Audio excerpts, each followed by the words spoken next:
Hello students, in this lecture we can discuss various issues regarding classification and prediction, and also we can discuss about classifier accuracy. Data mining is not an easy task as the algorithms used are very complex and data is not always available at one place. It needs to be integrated from various heterogeneous data sources. It has some issues which are discussed under three categories. First category is mining methodology and user interaction issues. Second issue is performance issues, and the third one is diverse data types issues. The diagram describes the major issues under three categories.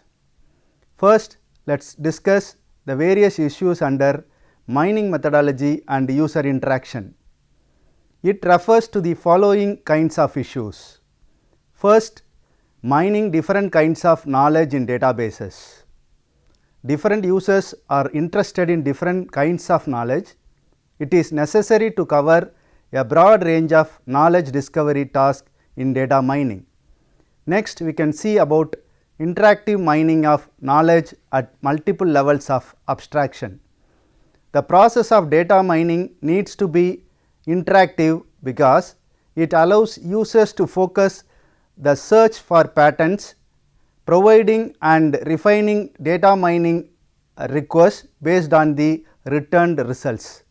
And the third issue in the first category is incorporation of background knowledge. The background knowledge can be used to guide the discovery process and to express the discovered pattern. It may be used to express the discovered patterns not only in concise terms, but also at multiple levels of abstraction. The next issue is data mining query language and ad hoc data mining. It allows the user to describe ad hoc mining tasks. It should be integrated with a data warehouse query language and optimized for efficient and flexible data mining. Next, presentation and visualization of data mining results. Once the patterns are discovered, it needs to be expressed in high level languages and visual representations. These representations should be easily understandable. The next issue is handling noisy or incomplete data. This issue is very important in data mining. The data cleaning methods are required to handle the noise and incomplete objects while mining the data regularities. In the absence of data cleaning methods, the accuracy of the discovered patterns will be very poor. Pattern evaluation.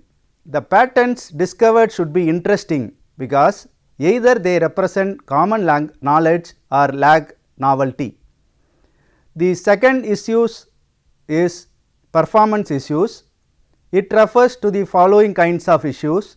Number 1, efficiency and scalability of data mining algorithms. In order to extract the information from a huge amount of data in databases, data mining algorithm must be efficient and scalable. Next issue is parallel, distributed and incremental mining algorithms. These algorithms play very vital role in data mining. The factors such as the huge size of databases, wide distribution of data and complexity of data mining methods motivate the development of parallel and distributed data mining algorithms. These algorithms divide the data into partitions which is further processed in a parallel fashion. Then the results from the partitions are merged. The incremental algorithms update databases without mining the data again from the scratch. The last category of issues, diverse data types issues. Here, handling of relational and complex types of data. This is the first issue. The database may contain complex data objects, multimedia data objects, spatial data and temporal data. It is not possible for one system to mine all kinds of data. The second issue comes is mining information from heterogeneous databases and global information systems. The data is available at different data sources on LAN or WAN. These data sources may be structured, semi-structured or unstructured. Therefore, mining the knowledge from them adds challenges to data mining. Next, we can discuss about various issues regarding classification and prediction. The issues regarding pre-processing the data of classification and prediction and the criteria for the comparison and evaluation of classification methods are described in this section. Next, we are going to see how to prepare the data for classification and prediction. The following pre-processing steps apply to the data in order to improve the accuracy, efficiency and scalability of the classification or prediction process. The first and foremost step is data cleaning. This refers to the pre-processing of data in order to remove or reduce noise by applying smoothing techniques and the treatment of missing values. Example, by replacing a missing value with the most commonly occurring value for that attribute or with the most probable value based on statistics. Most classification algorithms have some mechanisms for handling noisy or missing data. Data cleaning can help reduce confusion during the learning process. The next important step is relevance analysis. Many of the attributes in the data may be irrelevant to the classification or prediction task. For example, data recording the day of the week on which a bank loan application filed is unlikely to be relevant to the success of the application. Furthermore, other attributes may be redundant. Hence, relevance analysis must be performed on the data with the aim of removing any irrelevant or redundant attributes from the learning process. In machine learning, this step is referred to as feature selection. Including such attributes may otherwise slow down and possibly misleading the learning step. Ideally, the time spent on relevance analysis when added to the time spent on learning from the resulting reduced feature subset should be less than the time that spent on learning from the original set of features. Hence, such analysis can help to improve classification efficiency and scalability. And the next step is data transformation. The data can be generalized to higher level concepts. Concept hierarchies are used for this purpose. This is particularly useful for continuous valued attribute. For example, numeric values for the attribute income generalized to discrete range such as low, medium and high. Similarly, nominal value attributes like street can be generalized to higher level concept like city. Since generalization compresses the original training data, fewer input output operations may be involved during learning process. The data may also be normalized, particularly when neural networks or methods involving distance measurements used in the learning step. Normalization involves scaling all values for a given attribute so that they fall within a specified range such as minus 1.0 to 1.0 or 0.0 to 1.0. In methods that use distance measurements, for example, this would prevent attributes with initially large ranges, say for example income, from outweighing attributes with initially smaller ranges such as binary attributes. Next, we can discuss about comparing various classification methods. Classification and prediction methods can be compared and evaluated according to the following criteria. First criteria used is predictive accuracy. It is the ability of the model to correctly predict the class label of new or previously unseen data. The next criteria is speed. It refers to the computation cost in generating and using the model. Robustness, it is the ability of the model to make correct predictions given noisy data or with missing values. Scalability. It is the ability to construct the model efficiently given a large amount of data. Interoperability. The model provides the level of understanding and insight. Next, we can discuss about classifier accuracy. First, we will see what is classifier. A classifier is a supervised function, nothing but machine learning tool where the learned or target attribute is categorical or it is nominal. It is used after the learning process to classify the new records or data by giving them the best target attributes, which is nothing but prediction. Rows are classified into buckets. For instance, if data has feature X, it goes into bucket 1, if not, it goes into bucket 2. The target attribute can be one of a K class membership. To summarize the results of classifier, a confusion matrix may be used. Here, classification, the learned attribute is categorical or it is called nominal, but in case of regression, the learned attribute is continuous numeric value. The classifier takes test examples and hypothesizes classes for each test example.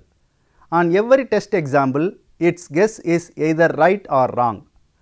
You simply measure the number of correct decisions your classifier makes divided by the total number of test examples, and the result is the accuracy of your classifier.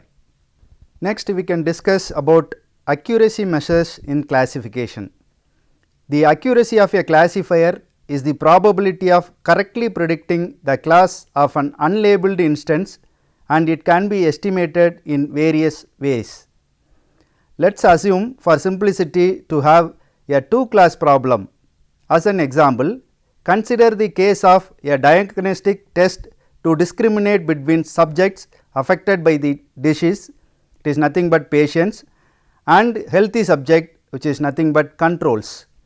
Accuracy measures for binary classification can be described in terms of 4 values: TP or true positives, the number of correctly classified patients; TN or true negatives, the number of correctly classified controls; FP or false positives, the number of controls classified as patients; Fn or false negatives, the number of patients classified as controls. The sum of TP, Tn, Fp and Fn equals n, which is nothing but the number of instances to classify. These values can be arranged in a 2×2 matrix called contingency matrix, where we have the actual classes P and C on the rows and the predicted classes P cap and C cap on the columns. The classifier sensitivity, also known as recall, is defined as the proportion of true positives on the total number of positive instances. Sensitivity equal to TP divided by TP plus Fn. In the above example, it is the number of correctly diagnosed patients on the total number of subjects affected by the disease. The classifier specificity, also referred to as precision, is defined as the proportion of the true positives on the total number of instances identified as positive. Specificity equal to TP divided by TP plus Fp.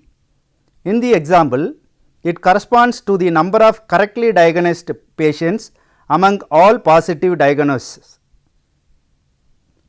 In the above example, it corresponds to the number of correctly diagnosed patients among all the positive diagnoses. A low sensitivity corresponds to a high number of false negatives, while a low specificity indicates the presence of many false positive. According to the context, high rates of false negative or false positive predictions might have different implications. Consider failing to diagnose a sick subject, which is nothing but false negative, versus assigning a treatment to a healthy subject, which is nothing but false positive. The simplest way to estimate accuracy is to compute the percentage of correctly classified patients positive instances. PA positive equal to 100 into TP divided by TP plus Fn, which is complemented by the percentage of correctly classified controls, which is nothing but negative instances. Hence, PA negative equal to 100 into Tn divided by Tn plus Fp.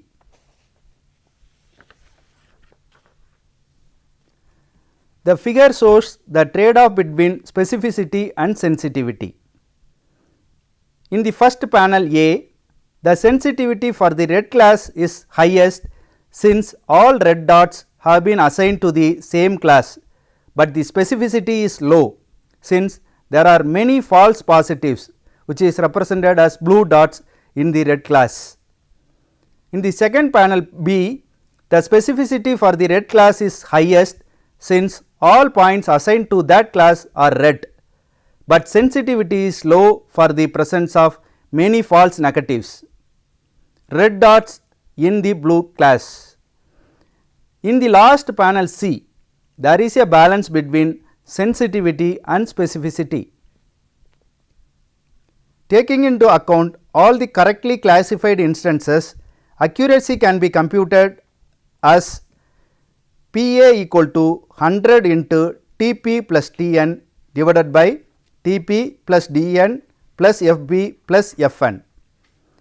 Another option is to average PA positive and PA negative to obtain the average percentage accuracy on both classes as follows: PA average equal to PA positive plus PA negative divided by 2. Here F measure or F score or F1 score has been introduced to balance between sensitivity and specificity.